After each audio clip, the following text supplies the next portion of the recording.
Coming up on tonight's UAP News Show. No hearing, no notice. What's going on with UAP Congress plans? And then the first American Pope, first to confirm ET life. Follow the money. Will financial trails expose the UFO cover-up? And from JFK to UFOs, is the pattern of secrecy repeating itself? Hey there, beautiful souls. It's your girl, Allie, and we are back at it again for another episode of UAP Society's weekly UFO News Show. I'm stoked to get started. Without further ado, Justin, say hey. Hey there, Cosmic Thrill Seekers. It's great to be back. Let's dive right in. Up first, no hearing, no notice. What's going on with UAP Congress plans? This week was supposed to mark another big moment in the push for UAP transparency. After weeks of buzz and anticipation, we were this close to another major public UAP hearing. One that could have brought new whistleblower testimony, more congressional fireworks, and maybe even a few breadcrumbs about what's really going on behind them closed doors. But then, nothing. Poof. Gone, okay? No hearing, no notice, no update, not even a hey folks, we're moving it to next month. Just radio silence. And even members of UAP caucus are scratching their heads, unsure if this was a bureaucratic oops or something more intentional. So what happened? Did someone forget to file the paperwork? Was it pushed back for a strategic reason? Or are we looking at another case of government transparency cloaked in cosmic mystery? Let's break it down and dig into what happened or what didn't happen and what may still be coming. A tweet from Dean Johnson says, there will not be a UAP hearing next week.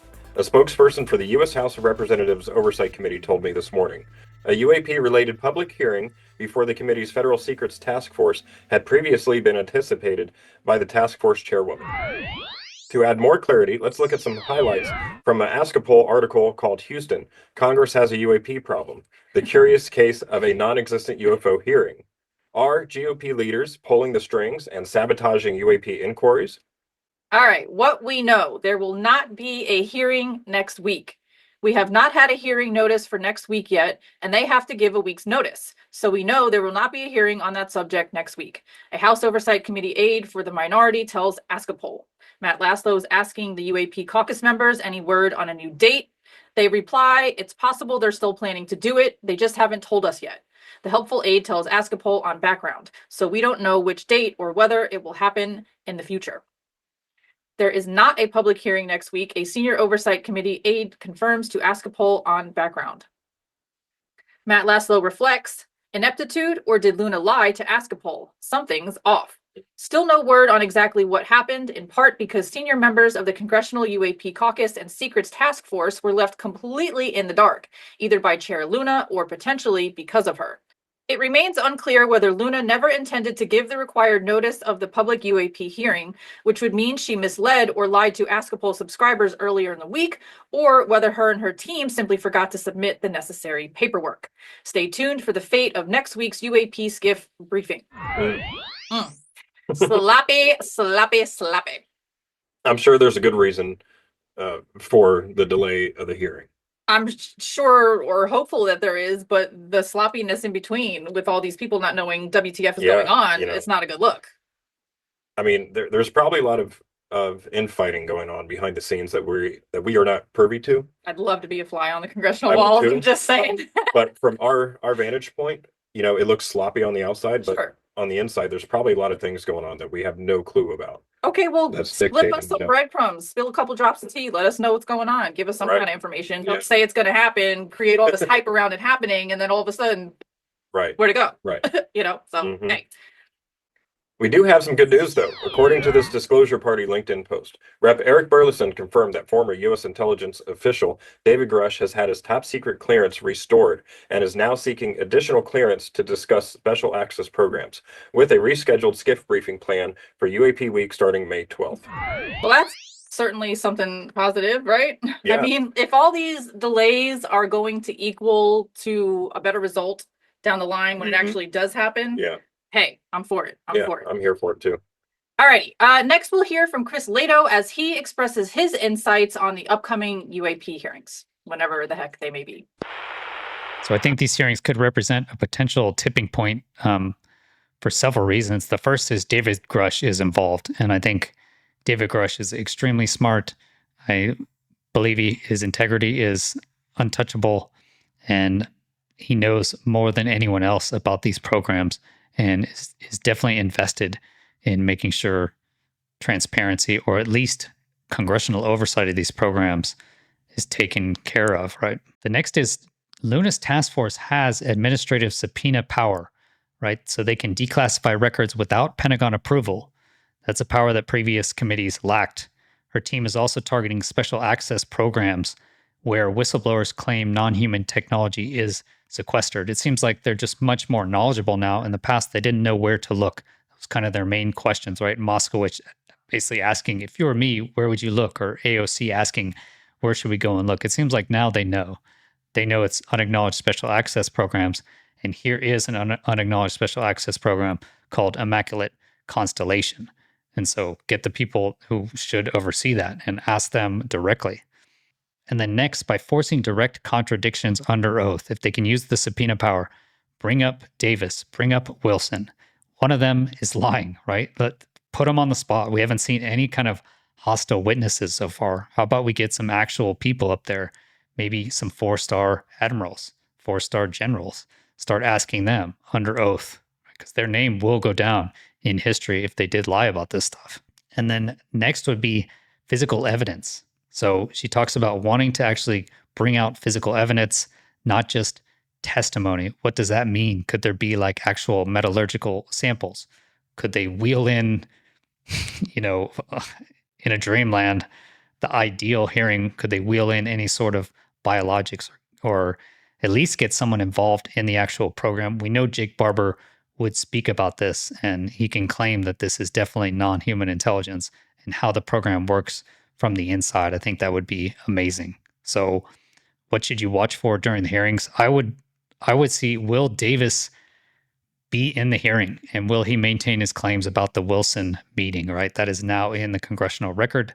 So it seems like it'd be very appropriate to bring him in.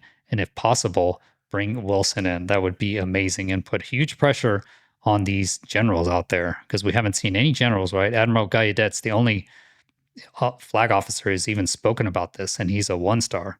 Do you think Jake Barber will be in this hearing? Is there any way we could get actual physical evidence? Do you think there will be any physical evidence? Where could it possibly come from? Would it be the samples that Hal Puthoff talked about on the Joe Rogan podcast? We've seen those before. I believe Oak Ridge Laboratory said it wasn't legitimate, right? If you remember that. But didn't Kirkpatrick Pants go to work for Oak Ridge? So can we really believe that? And then finally, do you think Brown will be at the hearing? Because that's what happened with David Grush. He originally went public in June with Ross Coulthart, and then a month later, he was at the hearing. So I would love to see the same thing from Matthew Brown. And imagine you get Brown and Kirkpatrick Pants there, right? Put them both under oath. And again, one of them is lying. Was there a transcript saying that? And if Brown knows more information, can he bring it up directly? Would they ask him under oath? That would be blockbuster. That would make mainstream news, right? If you had a member, the leader of the UFO office, right, Arrow, lying to a sitting senator about said UFO programs, and Rubio is now Secretary of State. And if it comes down to the executive branch, Rubio is a minister in the executive branch. I think that could actually go mainstream if you could imagine journalist questions to Rubio about that. So I would love to see that. I hope Matthew Brown is there, and I hope they ask him specifically about that. So I think next week could be a pivotal week for UAPs and UFOs. Luna's hearing represents what potentially could be the most significant UAP investigation in congressional history. Thanks, Chris, for that excellent breakdown. And since we've been talking about UAP hearings, David Grush, and other potential whistleblowers, in this next clip, we'll hear from Jeremy Corbell, George Knapp, and part 3 of Matthew Brown's interview in this next clip. Shout out to those of you that were there in the weaponized live chat with me. And look out, because I may have featured something you said or that Jeremy said back to you during the show. Joining us now is investigative journalist and co-host of the Weaponized podcast, Jeremy Corbell. Jeremy, great to have you back to the show. So you've known Matthew Brown a long time. You actually even brought him into a secret meeting with members of Congress before IMCON was ever publicly revealed. And he discovered so many things that the public has yet to hear. And that's why we started releasing that testimony now, because he didn't end up testifying at the last hearing, if you recall. Why didn't he? Yeah, it's a good question. The last hearing was a little bit bizarre, and I'm really hoping this changes. I know that Representative Luna and Burchett and Burleson, they're working really hard to make sure you hear from firsthand direct whistleblowers this time. I mean, you ask, like, why didn't he last time? He's been willing as an American patriot to come forward and put it all on the line. This is not something that is taken lightly. When you come forward and you expose a program like Immaculate Constellation. Okay, but you mentioned that the congressmen only want people with direct and firsthand knowledge to be testifying. Does Matthew Brown have direct and firsthand knowledge? Absolutely. There's different levels of direct and firsthand knowledge. When you discover through accidental exposure an unacknowledged special access program, you try to alert all of your higher command on what's going on, and it falls on deaf ears. When you've gone to Congress, when you've gone into these doors and given testimony and the American public hasn't heard about it yet, it's time to do something. So that's why Matthew Brown is really, he's a courageous person, and I think the public needs to protect and support him. Matthew Brown has direct firsthand knowledge that this program, Immaculate Constellation, is actually happening. He's seen it with his own eyes. Yes, and even more than that, we are talking thousands of videos and photos, but a lot of videos that the American public hasn't seen of these advanced craft we call UAP that are of unknown origin. So when you've seen those on the inside on classified servers, and you are now testifying under oath, by the way, sometimes when you're going into Congress, that is a big deal. That is firsthand knowledge of a cover-up of the UFO phenomenon to the American public. Any doubt we'll be seeing Matthew Brown testify soon? You know, it's a great question. Wouldn't you love to see him testify? I would. I certainly would.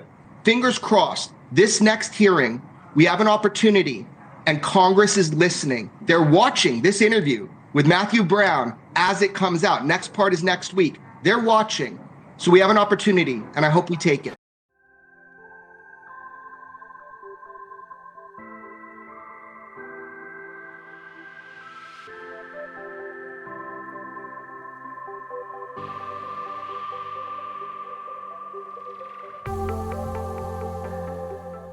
It brings me back to what you said, George, about the official orders back in Russia back in the day.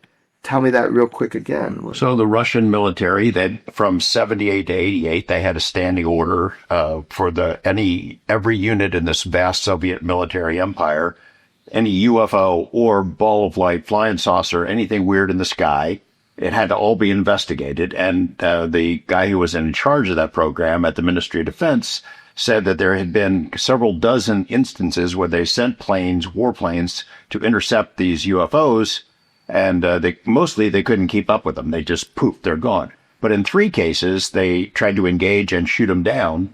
3 cases where those planes, the Russian warplanes, crashed. 2 of the pilots died, and after the second pilot died, they issued an order, leave them alone. Because in the words of the commander of the Russian Air Force, they said they have incredible capacities for retaliation.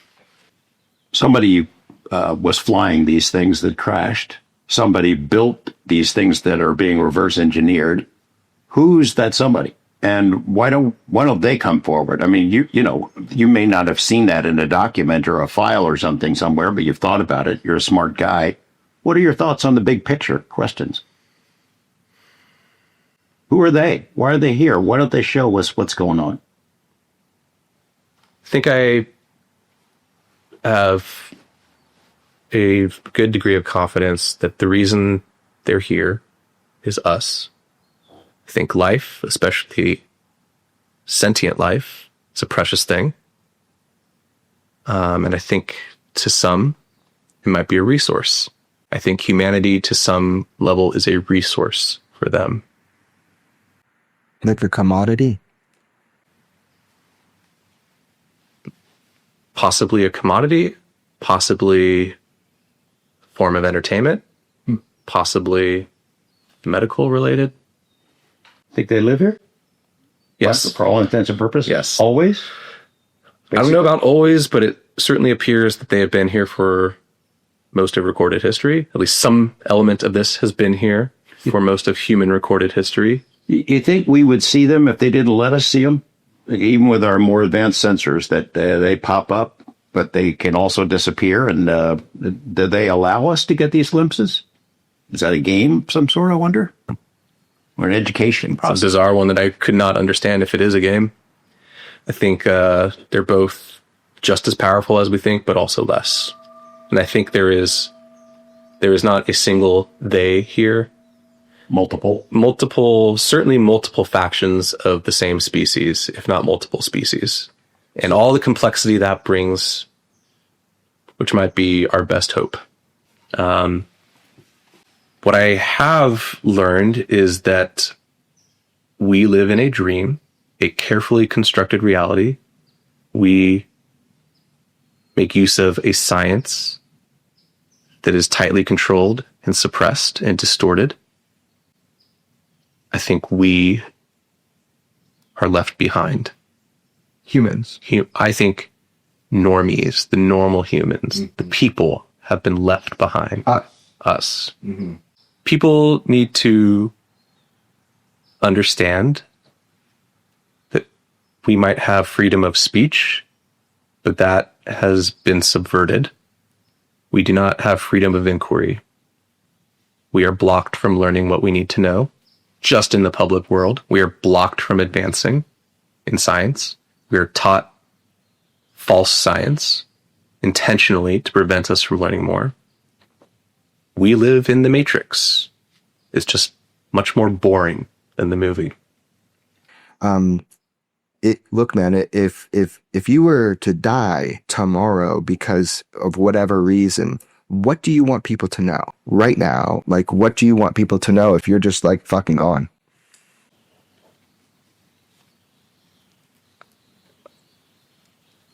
You are not free. And this reality has far more to it than you have been allowed to believe. And God is real. All right, so some of the most notable things that come to mind from listening to that interview is that they are here because of us, and they use us as a type of resource. What does that mean? I don't know what that means. And I want to know what he knows that's making him say that, because you could tell he's holding back and biting his tongue and only saying like surface level basic things. I mean, it kind of does fit in with some of the narratives that I've heard over the years of being involved in this arena, with, like Draco reptilians, and then this being like a prison planet, and certain races of aliens harvesting our soul. I mean, like, it could go like so far down the conspiracy theory rabbit hole. I mean, I don't know where we'll end up, but like, he obviously knows some things. He obviously knows some things. Right. I want to know what he knows. I want to know what he knows. And something else that stood out to me that he said was the whole, like, this is a dream. We live in the Matrix, only like a boring version of it. I was like, wait a minute. And they have kept scientific advances behind closed doors. Yep. I mean, that seems very, unfortunately, that seems very plausible. That pisses me off. That there's like a small group of people holding back the entire planet from evolving spiritually and technologically. And then this whole concept that we are a form of prison planet, so to speak. That makes me think: is some sort of ET race basically keeping all the other quote unquote races or intelligent life from getting to our planet, in the same way that India's government protects the people of North Sentinelese Island. Okay. I mean, those people have lived in that island undisturbed, secluded, completely secluded, completely unaware of modern day technology, like modern day anything. These people don't communicate. As far as we know, I'm sure there's probably been some attempt. They're definitely not walking around with smartphones. No, they're not. and I mean, look it up. The people of North Sentinelese Island are protected by the Indian government. From outside influence. And is that same thing happening just with our planet? Man. That's a wild idea. It is a wild idea, and it's interesting to think about. Okay, so like, who is doing the protecting? Right. And then are they protecting? Are they actually protecting us? That's what I was just about to say. Are they actually like protecting us, or are they just like keeping us for themselves? And if so, for what? Kind of like a farmer does with cattle. I hate that analogy. I hate that analogy too, but it's like, it's like, okay, this farmer has this cattle or livestock somewhere, and it is his, right? Yeah. Is that the same way that this quote unquote ET race is keeping us as kind of livestock for whatever commodity? I don't know. And you just gave me like a flashback to when we spoke to Jock Doubleday on my channel. If you haven't checked out Hello Al YouTube channel, please go do so. But we talked to him about Artifact Terra, and he believes that this planet was literally like geoseeded. Like this planet was terraformed for beings, aka us, to live on it. And he's saying that like a farmer doesn't get a bunch of cows and turn them loose on the pasture. It's like you set up the fences first, you put in the barriers first, then you add the livestock. So I'm thinking about what Jock said, to where they terraformed this planet and then they added us.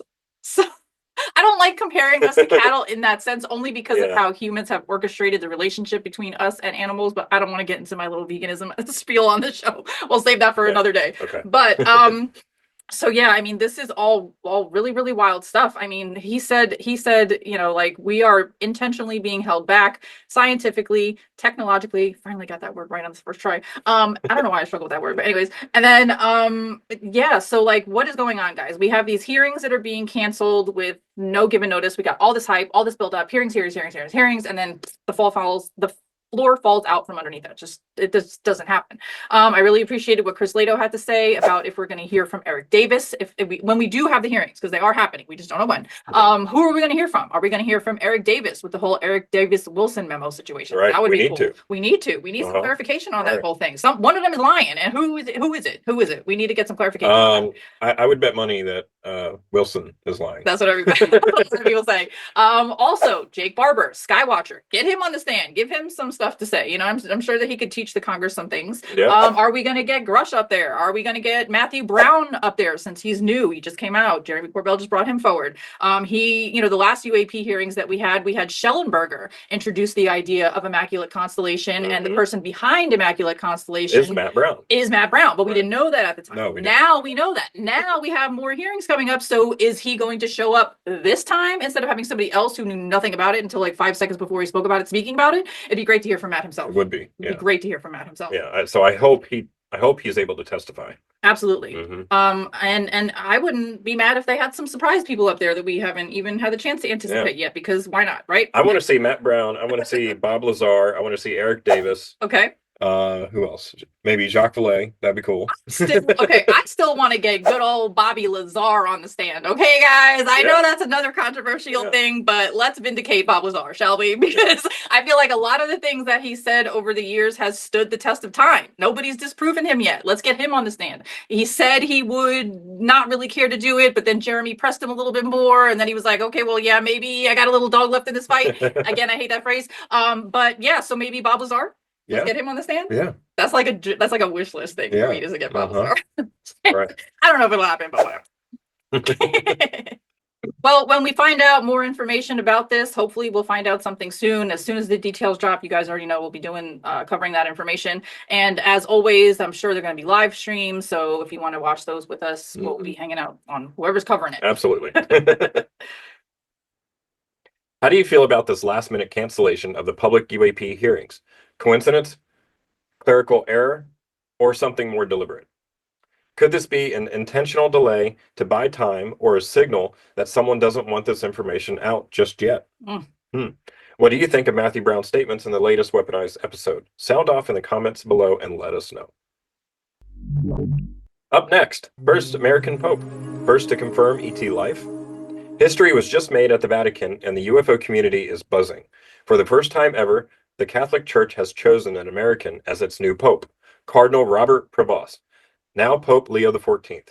But beyond the headlines and holy rituals, some believe this pontiff might be more than just a spiritual leader. He might be the disclosure Pope. Why? Let's connect the dots. The name Leo has a deep Vatican tie to astronomy. The last Pope Leo founded the Vatican Observatory.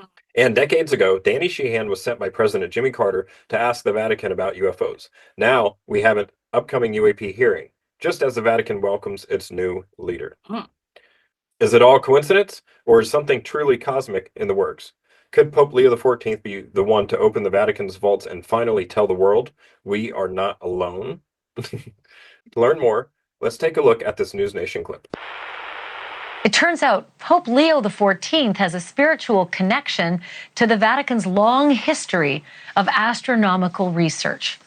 We officially have a new pope. And if you had Cardinal Bob from Chicago in your office pool, congrats. Until about 9 hours ago, an American pope seemed about as likely as a female pope. But now, as you may have heard, Cardinal Robert Prevost, holder of both U.S. and Peruvian citizenship, has become Pope Leo XIV. The hunt for proof of alien life in the Vatican files picked up steam in 2023 when a former U.S. intelligence official named David Grush told Congress that the Vatican had been involved in a cover-up.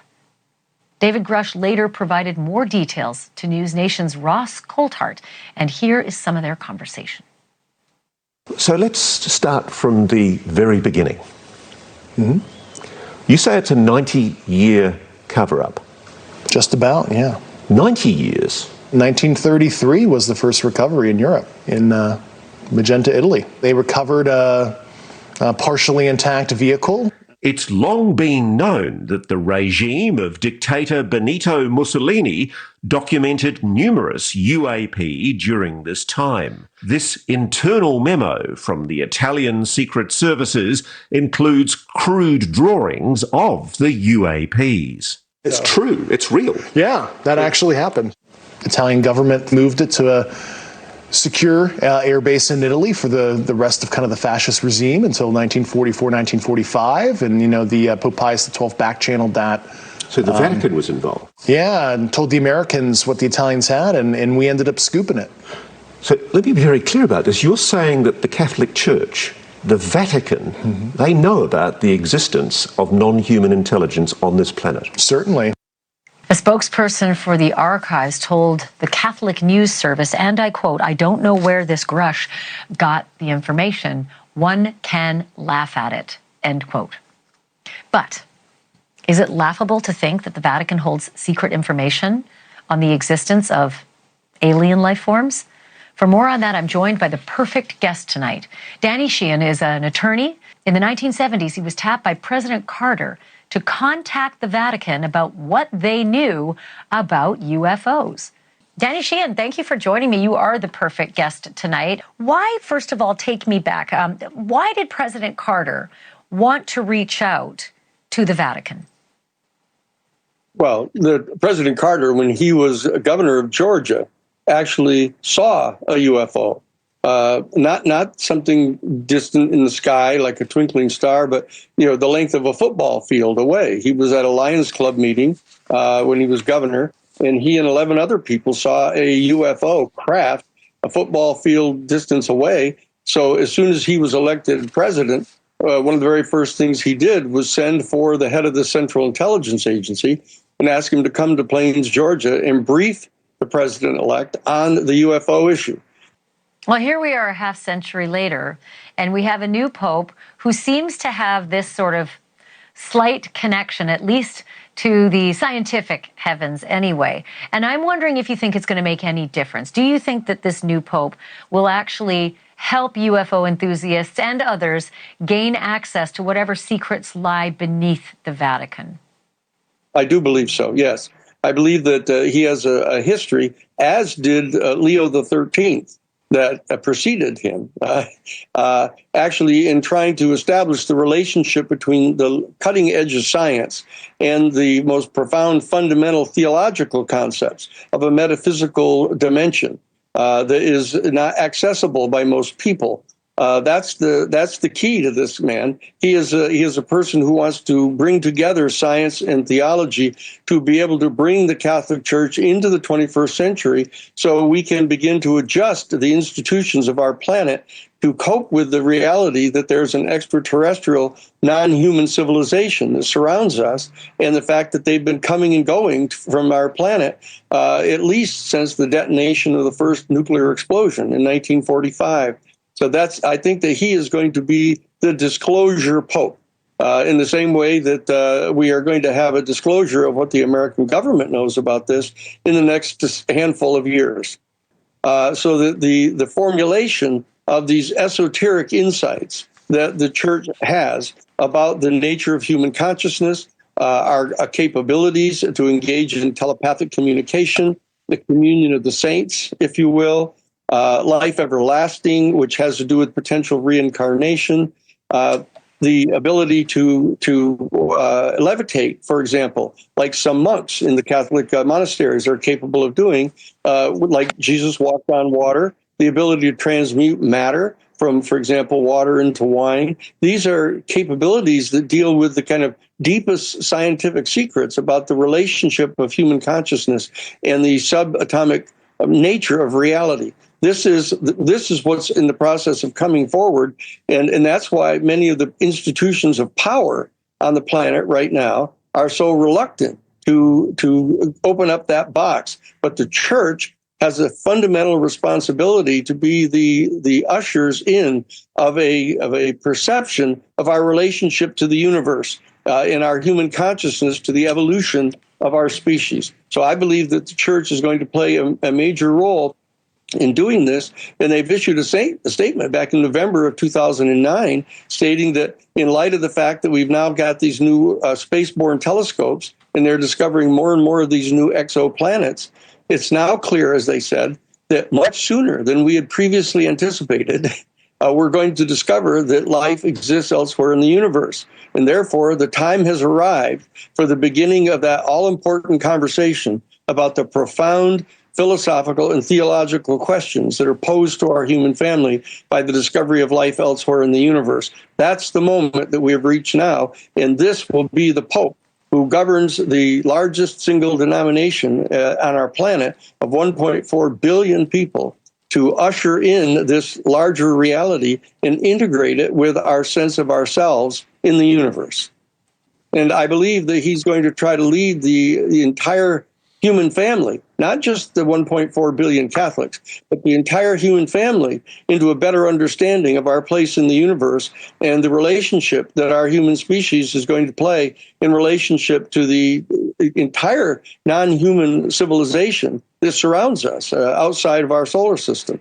This is an extraordinary period of history that we're living through. The people that are listening to this program are going to be alive when this disclosure is made, not only by the United States government, but by the Vatican and by the leaders of the Jewish faith and the Hebrew, the Hindu faith, the Buddhist faith. All of the leaders of these major denominations on our planet know that our human family has much greater capabilities than we've been allowed to know about, and they know a lot more about the existence of this extraterrestrial civilization than they have yet publicly revealed. This is what's getting ready to happen in the next 5 to 6 years. You know, we have to start taking concrete steps to move step by step to adjust our major institutions, our geopolitical institutions, our economic institutions, our religious institutions to accommodate this new information that is going to be made available so that we can not only respect the other civilization, but we can be respected by them, so that we can, in fact, engage in a mutually respectful and mutually beneficial relationship between our two cultures. This is what has to be governed by people such as Pope Leo XIV now and the presidents of our country. So Danny Sheehan thinks that we've got the disclosure Pope and the disclosure president all at the same time. So he's got positive Pope and president disclosure vibes going on. Yeah. Hey, I can stand behind that. I could definitely stand behind that. Me too. All right. And since we're talking about disclosure popes and presidents, Donald Trump had this to say.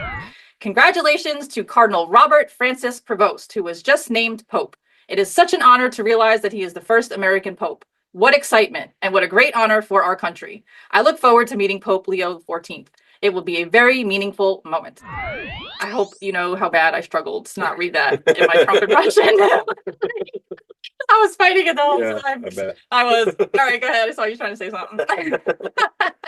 Yeah, you know, this would be amazing if he opens up the vaults to the Vatican. Yeah. You know, so what comes to mind is the last person that we know of that got access to some of the files in the Vatican. Speak on it. Was Pasulka. Yeah, Pasulka. Dr. Diane Pasulka, right? Exactly. And when she did get access to it, what did she find?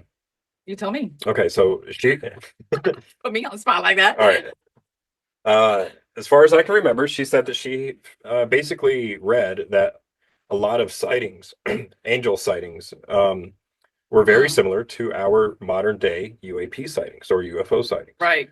So is that what people interpreted UAPs to be back in the day, were angels? I honestly think so. I think it's a strong argument. I mean, she's basically saying that, for those of you not aware of Diana Pasulka and all her stuff, she studies religions, and she basically was studying religions, and she kept coming across all these commonalities referred to like UFO related phenomena. And they, basically people were describing lights in the sky and calling them angels, right. but that's because that was like the vocabulary at the time, the dominating verbiage of the time, in other words. But like, who's to say that angel in the sky, or that, the angel that they saw, wasn't just a straight up UFO? I mean, I'm going to flash some pictures by as I'm saying this, because there's a lot of really old religious type of paintings or pictures of whatever, where you just have a cash UFO hanging out in the corner of the picture. Exactly. Just in the top right, you just have a cute little UFO with even with a little laser beam shining down and everything. I mean, who's to say that like the star that the three Kingsmen followed in the desert wasn't a fucking UFO or an orb or something? I mean, I'm just saying. I think Jesus was a hybrid. And I'm just. Well, I do believe that was the North Star. Whatever. Okay. Could have been a UFO. Right. Ezekiel's wheel comes to mind. Yes. Whoa. Ezekiel's wheel. Dude, if it really looks like that, the way that they make angels look on Hallmark cards compared to the way they make angels look like when I've seen pictures of when like you read the Ezekiel's description wheel. of them. Scary. Night and day difference. They're not cute little cherubs with rosy cheeks and a pudgy butt. They're like these weird freaking things with like all these different heads and like all these different eyes and all these different wings and all these different wheels and and then thinking about what Matt Brown just said, in the weaponized interview. What? I mean, with all the different shapes and types of UAP that we are seeing, and the quote unquote jellyfish, or what he understood it to be, like almost like a flying spaghetti monster or brain with tentacles. Okay. Flying. I mean, what about with Jake Barber and the Skywalker 9 UAP Right? glasses? That's Yeah. Right. Hey, exactly. I really think that all these things are tied together. And I mean, just like Danny Sheehan said, he's like, listen, guys. The Hebrew people know about this. The Buddhist people know about this. The Indian people know about this. The South American people know about this. Everybody knows about this. Somebody needs to confirm it. Somebody needs to get that ball rolling. And I think everybody's kind of like basically waiting for the United States to do it. So what do you think about Danny Sheehan saying that we will have some type of official disclosure from either the U.S. government or these religious leaders within the next 5 to 6 years? What do you think about that? That's kind of lining up with the whole 2027 timeline that people keep mentioning. I feel like all these things are like lining up. All these things are it's like the cosmos, the spiritual guides of everybody on Earth is like lining these things up so that like they can just kind of like domino fall once the thing starts. Like once the cascade starts falling, it's like. So I just had a thought, and I'm speculating here. Okay, I don't know, but what if something is on the way, or something is coming in 2027 that will force the government or the religious leaders to disclose what we know? When you say something, do you mean like a craft, or do you also mean someone, like some aliens on that craft? Yeah, something like that. Okay. So now what I'm going to do is piggyback on that idea and talk about the agreements. Because what if the governments sign some sort of agreements with an alien race saying, hey, look, we know about each other. I'm giving you, 90 to 100 years to get your shit together. And then at that point, once this contract expires, you're either going to tell the people about us or we're going to do it for you. That's what I think about. Okay. Because what if these contracts are due or these agreements are due to expire in 2027? And that's this big lead up that everybody's like feeling. Like, what if that's all this? Like, what if the aliens gave us a deadline and we're about to meet that deadline? Like, what if? Whatever. Like, whoa. Oof. That's what I have to say. Oof. I mean, it makes a little bit of sense. Why would we be hearing 2027 from all these different from government, from channelers, from people that have had ET contact, from psychics, from people that have had NDEs? I mean, like, this 2027 number is coming from all and every. I mean, if everybody's saying the same thing, where there's smoke, there's fire. You know what I'm saying? Where there's stink, there's fart. You know what I'm saying? So it's like, what's going on? It really feels like something really is going on. I mean, I know there's a lot of people. There's a lot of people that make predictions, and a lot of times those predictions happen or don't come true. Yeah. So, is it entirely possible that this could just be, a bunch of like somebody made it up and now everybody's running with it? Yes, it could be. But I mean, it's very interesting to think about, to say the least. Yeah. Regardless, I think the Vatican knows some stuff. Absolutely. They're hiding some stuff. Absolutely. They've got some secrets. They've got Yep. some tea to spill. Right. And Danny Sheehan thinks that Pope Leo XIV is going to be the one to knock that teapot over. Yeah. Yeah. Why not? Why not? I mean, the previous Pope, I remember one time he wore a white gown with a green kind of banner, right? And on that banner was a picture of one of the quote unquote ETs that's drawn in Nazca. That's drawn on the side of a mountain. Yep. In Nazca, Peru. There's a lot of. Why would he be wearing There's a lot of things. Yeah, we'll throw that picture up here now, but and there's also like the idea that the Pope wears that hat that's shaped like a fish head, and how that ties to like old Egyptian stuff. Yeah, and with there's people like with the elongated skulls, right? And then mummies is also popular still, right? And then that. So you guys see how all these things are like kind of coming to a head. And then think about that broken up statue that I think we found on Mars. You know, you're giving me a lot of things to edit in right now. It's all related, right? I mean, we're connecting the dots here, right? Yep. Vertibird brain in action. Right. You know, all this stuff. It's wild to think about, and I mean, it can't. In my mind, I don't think it could all be fluff. I don't think it's all BS. There has to be something to it. There is. There has to be. I feel it in my bones. I know it in my soul. Yeah. Yeah. All right, guys. So what do you think about David Grush's claims that the Vatican has been involved with UFO recovery efforts since 1933? If the Vatican has known about non-human intelligence for nearly a century, what role do you think it's played behind the scenes in shaping public perception? I think it's had a heavy hand in that. Me too. I think they've been stifling. That too. Yep. Information. Yep. Could the Vatican's secrecy about UAPs have been meant to protect the faithful or to maintain control? I vote the latter. Yeah. Let us know in the comment section below. Next on the docket, follow the money. Will financial trails expose the UFO cover-up? What if the secret to UFO disclosure isn't in the skies, but in the spreadsheets? The deeper we go into the world of UAPs, the clearer it becomes. This isn't just a matter of strange objects and secret tech. It's about the money. Yes. Lots of it. We're talking trillions of dollars disappearing into the shadows. Some researchers and insiders are now pointing to an entire hidden infrastructure, complete with off-books funding and covert scientific programs, quietly operating behind the scenes for decades. Think black budgets, reverse engineering off-world craft, and technology that may be generations ahead of what we see on the surface. Here's the kicker. Congress technically holds the purse strings. If they can uncover even one illegal funding mechanism tied to UAP programs, it could blow the doors wide open, not just on UFOs, but on an entire web of unauthorized global activities. Wow. So how deep does this rabbit hole go? We're breaking it down one suspicious dollar bill at a time. To kick us off, a tweet from Christopher Sharp says, "The more I look into the UAP stuff, the greater convinced I become that a whole extensive shadow infrastructure, including financial, exists to support the secrecy and associated scientific breakthroughs." To add to that idea, a tweet from David Wint says, and this is a quote from Catherine Austin Fitz from back in 2018. She said, "The way I came to studying the UFO phenomenon was twofold. One is I kept looking for the enormous amounts of money that was disappearing. And if you add up since the 1948 decision how much money has been disappearing down the black budget, you walk away with a model of literally the developed world is just being harvested for enormous amounts of monies. I estimate since the early 90s, 40 trillion in just North America alone. Enormous amounts of money going down this hole. And the question is, where is it going? And finally, I have this other phenomena where you have trillions of dollars of hardware flying around in advanced technology, and you have a corporate infrastructure which is, in essence, out of control in terms of the national security state. Because what happened in 1948 is, I think, one of the most pivotal things that happened in the 20th century. And that was a private group of corporations got control of the black technology, and the government lost control. Because it was not the government that to keep this secret, you had to keep it 2 steps removed from the governmental bureaucrats who were liable under FOIA and other transparency laws and reporting to Congress. You had to move it way black.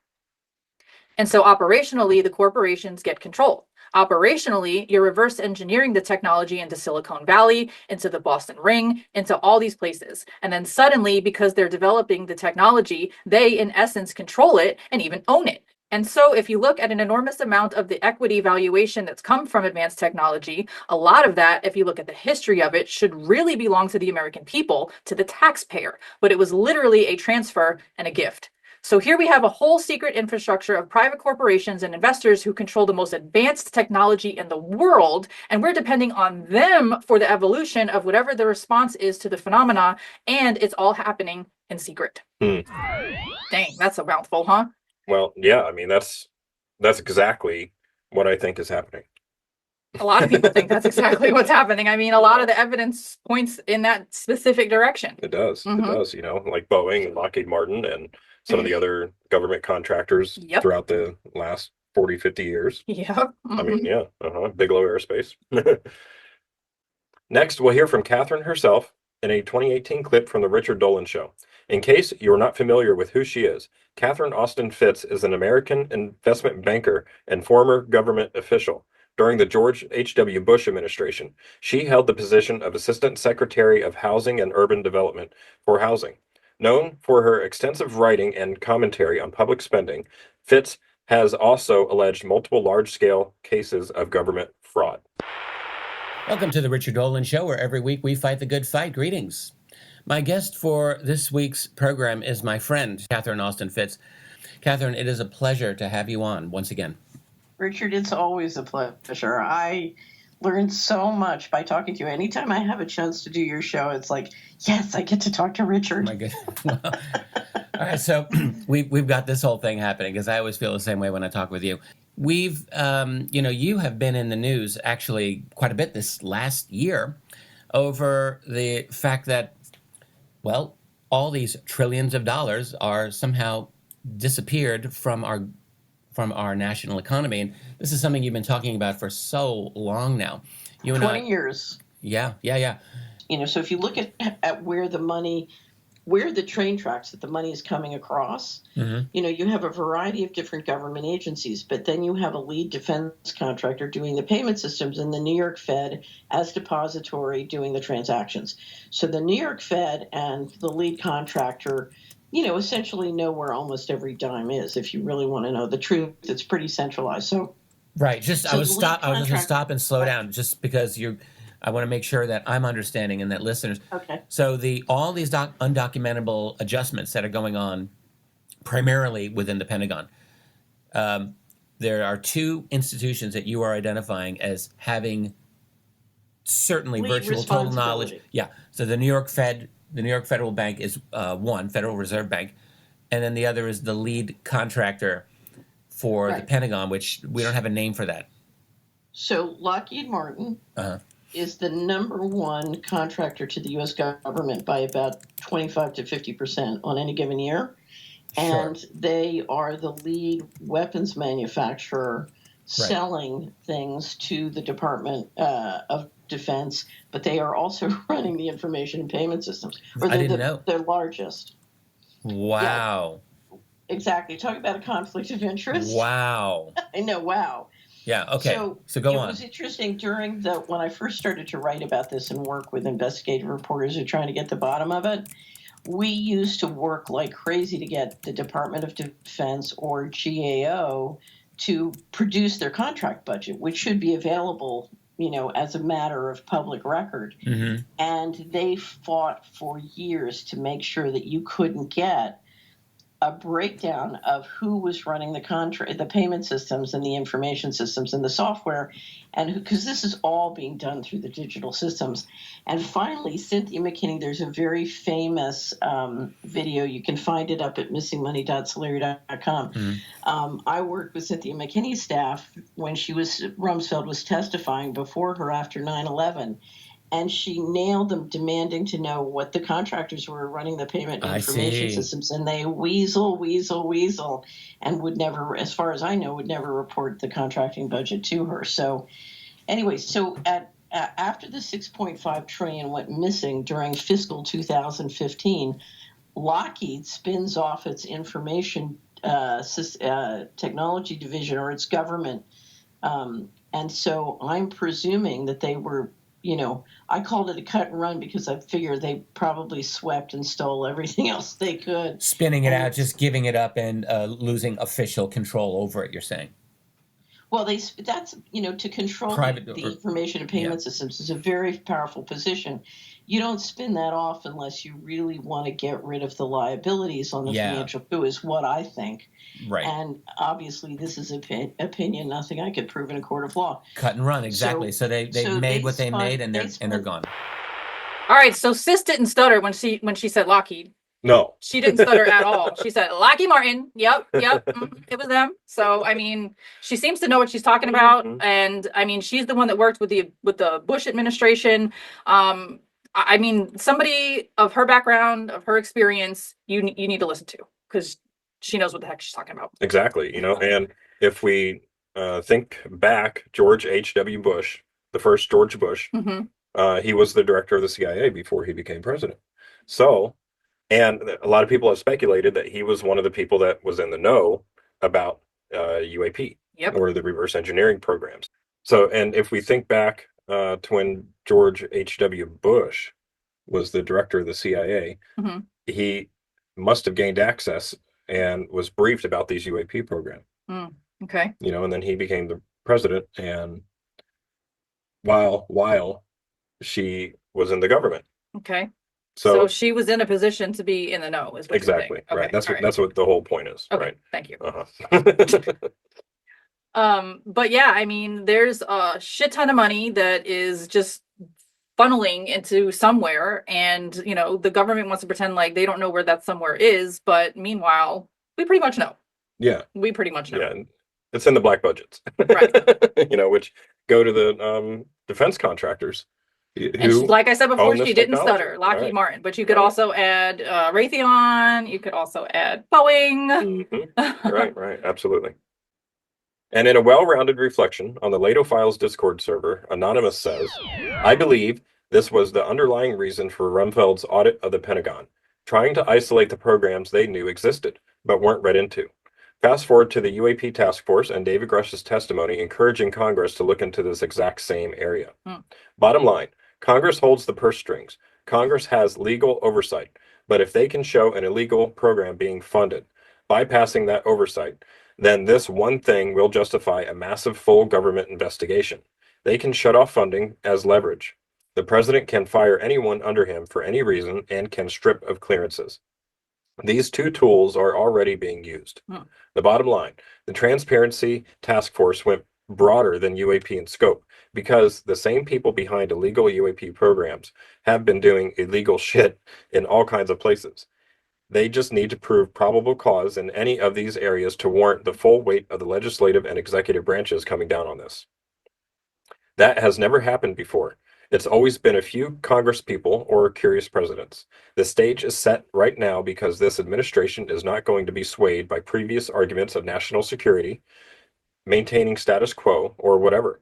Trump is here to take a wrecking ball to it all. If anything, that seems to be what he feels is his mission.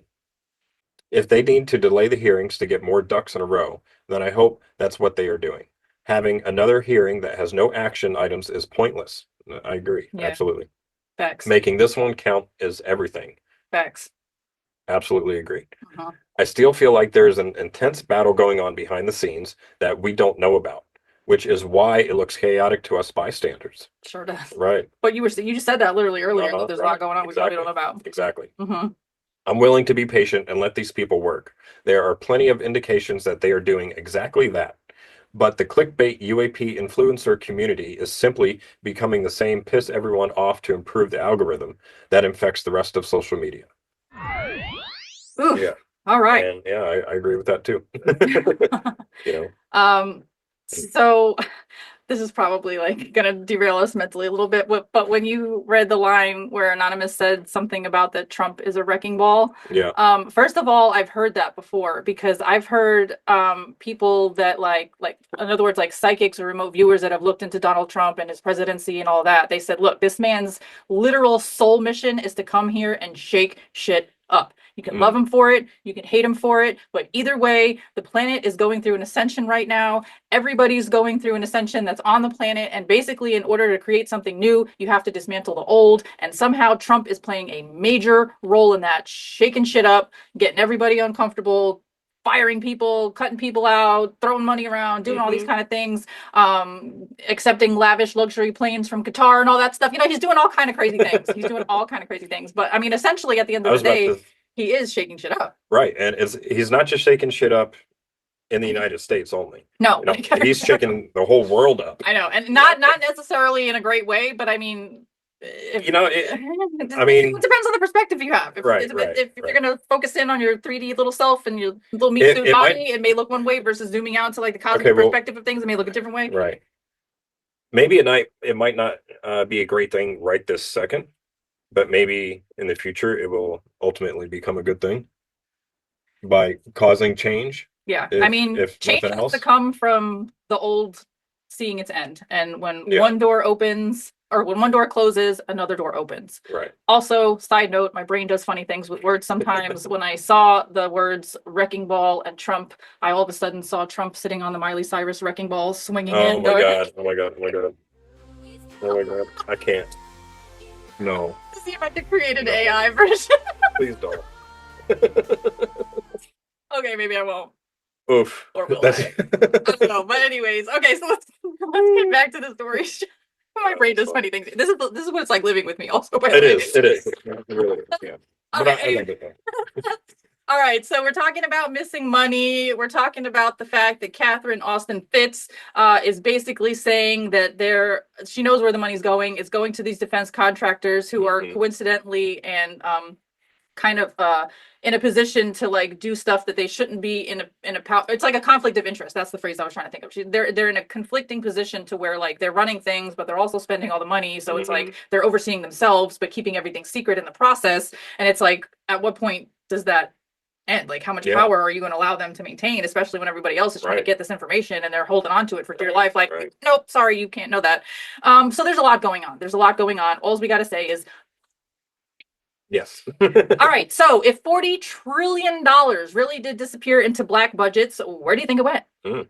Could secret advancements in science and tech be quietly changing the world behind our backs or behind them locked doors of Lockheed Martin facilities? Should Congress launch a full-scale financial audit of all black budget programs tied to national security? I bet you they'd find some shit out then, boy. Woo! Sound off in the comment section below and let us know. Yeah. And last but not least, from JFK to UFOs, is the pattern of secrecy repeating itself? What do 60,000 newly released RFK assassination files have to do with UFOs? More than you'd think. Hidden among the avalanche of documents is a 1996 secret CIA memo, a warning about a potential news story that could connect Lee Harvey Oswald to the CIA during his time in Japan. Yes, that Oswald. The same one tied to JFK's assassination and possibly to the biggest cover-up story of the 20th century. Now, apply this logic. If the intelligence community has gone to such lengths to control the narrative around JFK and RFK for decades, could the same tactic be in play when it comes to UFOs? Absolutely. I think so. JFK was repeatedly deeply curious about UFOs, even pushing for access to classified intel just days before he was killed. Some even speculate his desire to disclose that information may have cost him his life.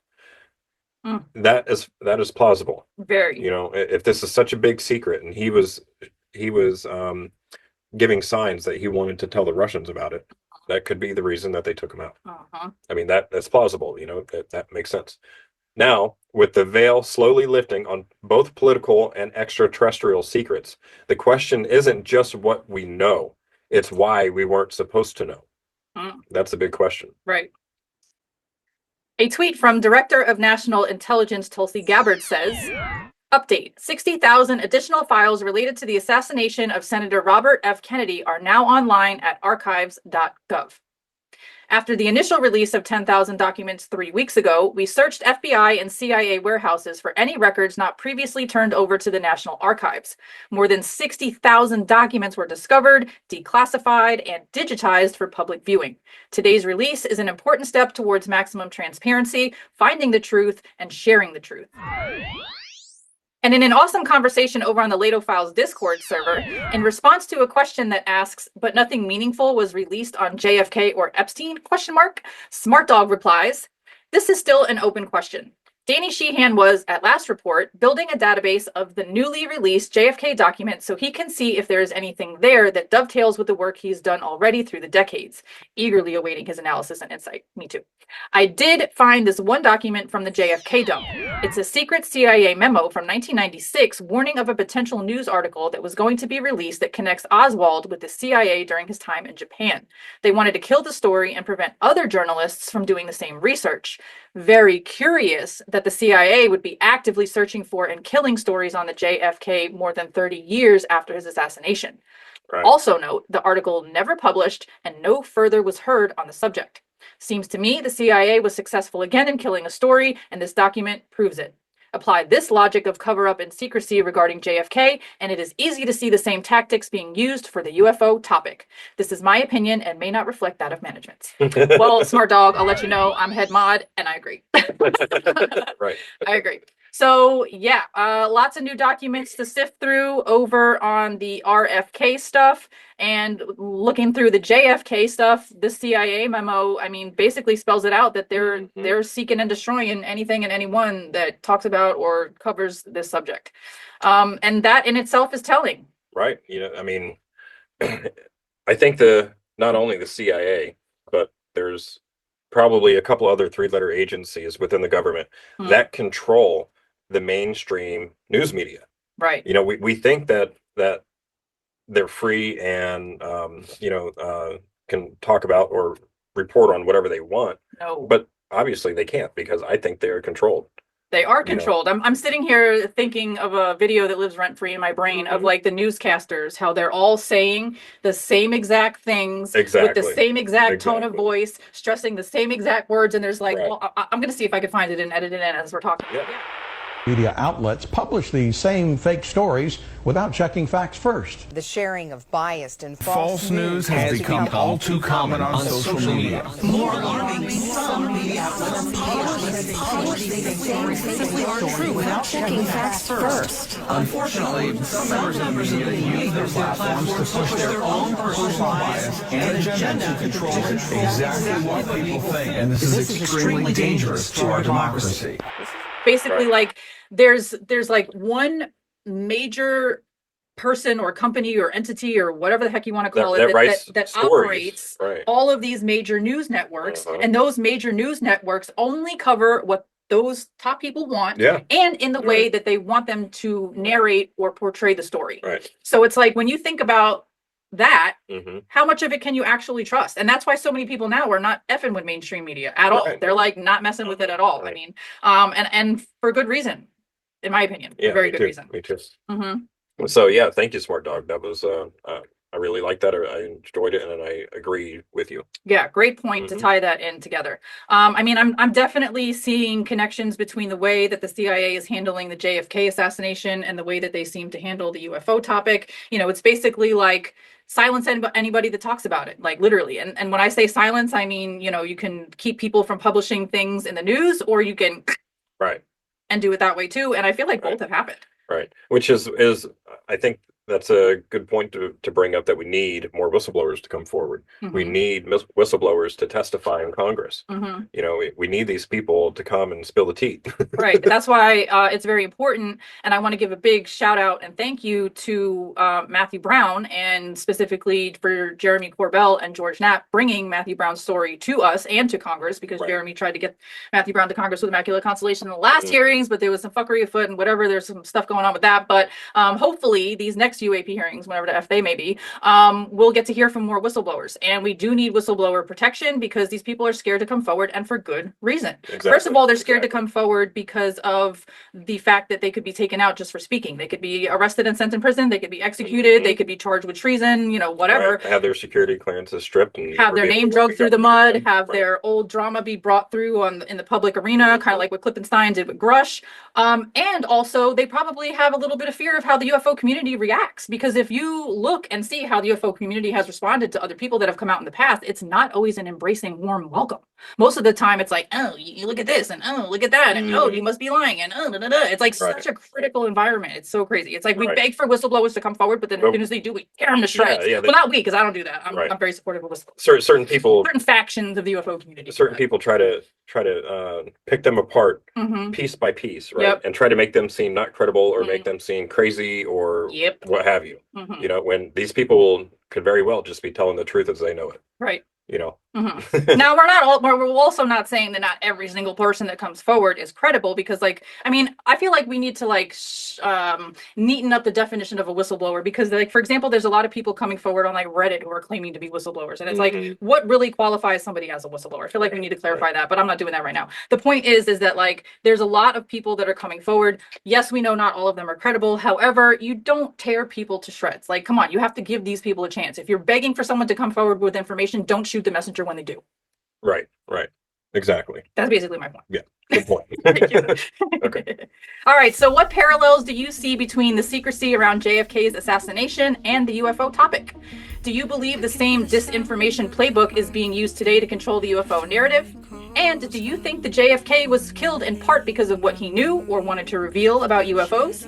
Make sure to go to the Lato Files Discord server and share your thoughts with the community there. An invite link can be found in the video description box below, along with all of the other sources that are featured in the show, including that CIA memo that we just showed you earlier, and in the order that they appear, so please make sure to check that out. And that concludes this week's UAP Society's UAP News Show. Thanks so much for hanging out with us, and while you're here, do us a favor and smash that like button, click subscribe, ring that notification bell, leave us a lovely comment down below, and share this video with your family and friends to help us spread the good word. Let's raise the collective consciousness together in unity. All right. Much love, peace, and namaste.